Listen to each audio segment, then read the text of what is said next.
Hi guys, it's Tam. Welcome back to my channel. Today I'm working in my journal for Junk Journal July, and I am on prompt day number 24, which is ephemeral. And I collected, well, not collected, but gathered. I gathered some pieces from my stash. I'm going to be using this stencil. It's basically like messy writing. I don't know if it says anything in particular, but I'm going to use that as a background for my page. This is the word ephemeral that I'm going to put on my page. I cut out these little flowers from a florist book, and I distressed them with my brown archival ink in the color coffee. And these are some paper pieces that I also pulled from the same book, and I already distressed around the edges of them with that same coffee colored ink. This is a white doily that I've also distressed. I kind of wanted to get all of my distressing out of the way and have an idea of what my page was going to look like when I turned on the camera, so it could save all of us some time. So I wanted to put the page together with you guys, but I didn't want us to just waste time on things that you've already seen me do over and over. So what I'm going to do is distress the edges of my paper, which is also something you've seen me do, but I thought that would give us a chance to kind of chit chat. I'm going to go around the edges of the paper just with my dauber and just kind of give it that grungy look. And I'm doing it on the back of the page that I did the postcard prompt on. So this little flap of paper here, I'm just, distressing it. I want it to look, grungy and almost, dirty, I guess you could say. This brown ink just kind of gives it that it fell off of something onto the floor and now it has some staining on it. I like that look in my journal. I like that distressed look. So I know some people don't like that. They like clean, crisp, white pages. Do what you like to do in your journal. That's why, everybody is different. You don't have to conform to someone else's idea of what looks good to them, right? So this looks good to me, and so that's why I do it. But anyway, how are you guys doing? What have you been working on? July is almost over. I can't believe I'm sticking to this challenge for 30 days. I surprised myself when I looked at the prompt list and I was like, gosh, we only have a week left. What is that? 1, 2, 3, 4, 5, 6, 7, a little over a week left. And I was like, I can't believe I stuck to it. But again, I had an idea coming into it of the reason why I wanted to do this challenge, because of my journaling rut and everything.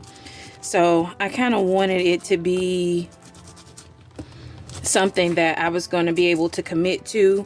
And one of the reasons why I think I've been able to commit to it is because I'm not stressing out over the little things. I'm honestly just, giving myself a few minutes to just kind of decide what I want the page to look like based on the prompt's suggestion. And if I create a page that doesn't align totally with the prompt, that's okay. The prompt is kind of like a springboard. You can use it to kind of get you up and running, and if you kind of go a different direction, that's okay.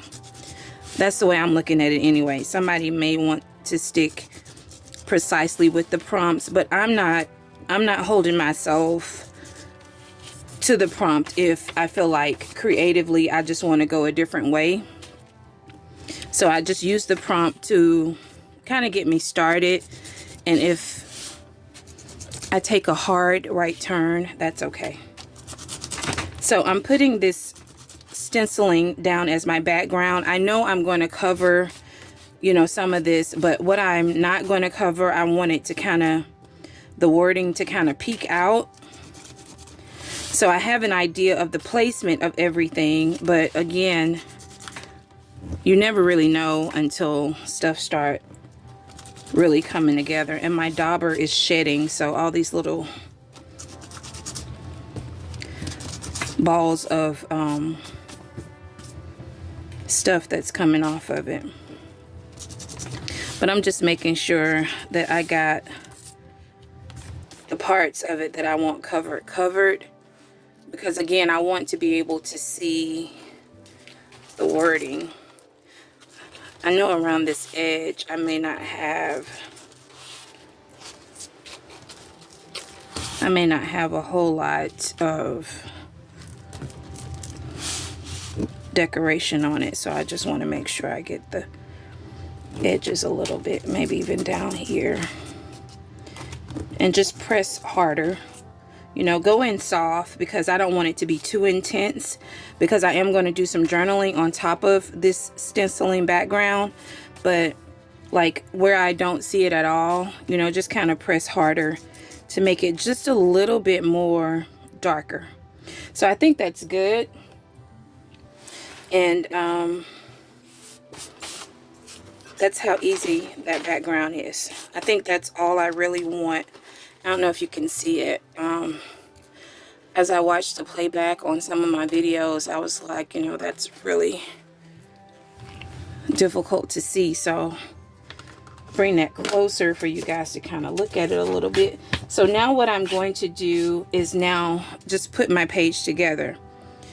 And I'm using the pieces that I showed you in the beginning. So I'm using my little scrap paper here to glue on. And I'm just going to use this glue stick by Scotch. And see if we can put it together. So again, I had an idea of where I wanted everything. I want this pink piece of paper down here in the corner. And I think I still want that. So just gluing it up and putting it down. Haven't really been like, I'm a couple of days behind, but work has been super crazy. Oh my gosh.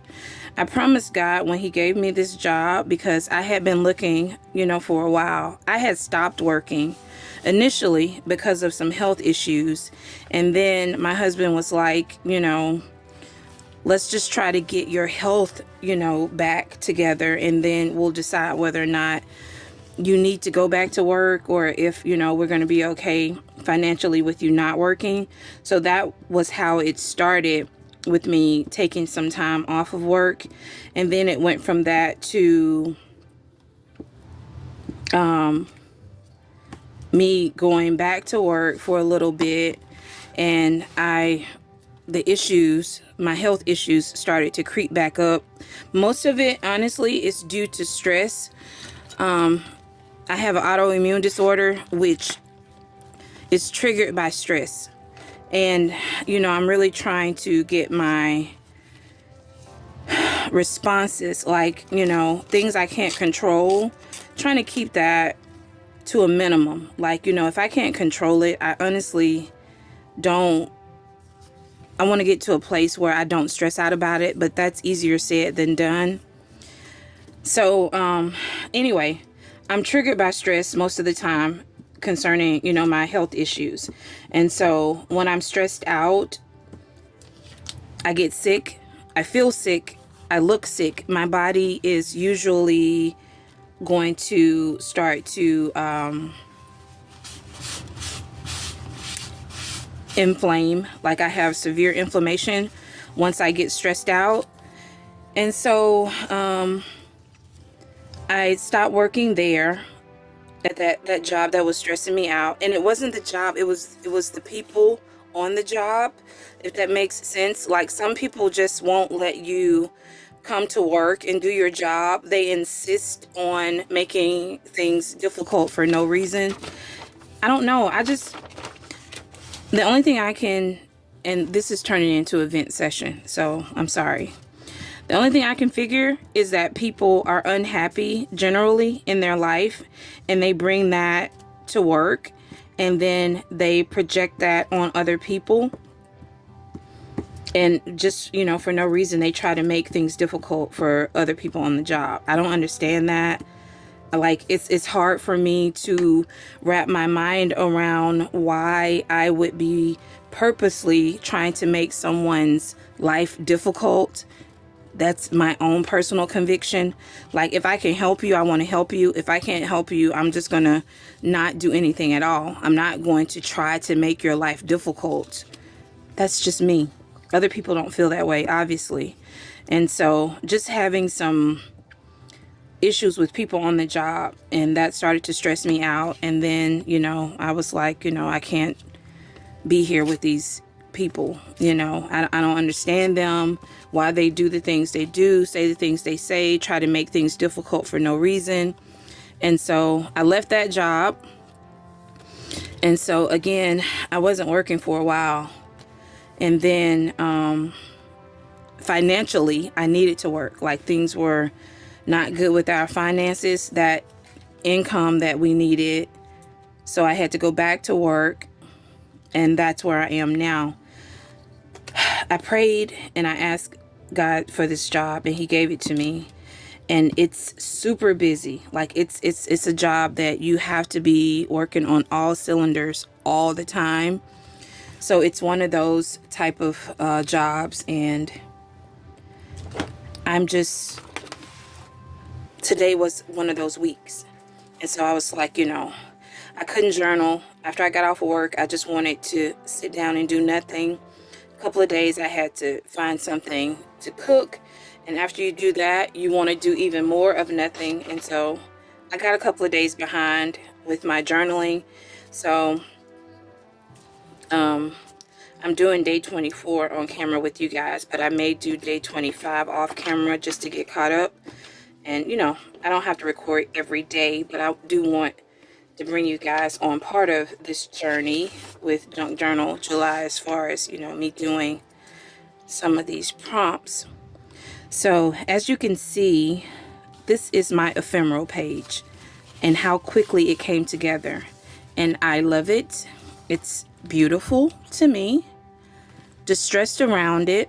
Put my background on there. Used a distressed doily, and then these flower images that I cut out of the magazine. And so what I'm going to do now is just do my little journaling off camera. You guys don't have to see that part. It's not interesting, just me writing or whatever. But I wanted to show you guys the page put together. I will post some photos as I've been doing after the video ends. I'll do some photos at the end so you guys can see, you know, some still shots of everything. But that's it, and that's how stress-free I am journaling. I don't want it to be overcomplicated. I am absolutely loving this challenge, and I'm loving the fact that the pages are coming out looking the way I want them to look without any of the stress. Not feeling like I have to overwhelm myself in the journaling process. So that's what's been happening for Junk Journal July. Again, I'm loving it. Let me know what you guys are working on. If you're participating, are you current on your prompts? Are you a little bit behind? How do you work through being behind? And as the challenge comes to an end, and not too long from now, what are your plans as, you know, we move forward into August after this challenge is over? I'm brainstorming about that. I don't have anything set in stone, but I am, you know, thinking about that. Like, what am I going to do to stay on the track of continuing to journal once the challenge is over? So let me know your thoughts down below about that. Any ideas, suggestions, any new challenges that may be coming up. I haven't heard of anything, so let me know if you've heard of something, or I may look online and just pull some stuff. I don't know. Again, nothing's set in stone, but I'd love to chat with you guys below in the comment section. So leave a comment down below, thumbs up the video, share my channel with someone who may be interested in what I do here. It is always a pleasure to jump on here to spend a little bit of time with you guys, and I'll look forward to seeing you in my next video. Bye.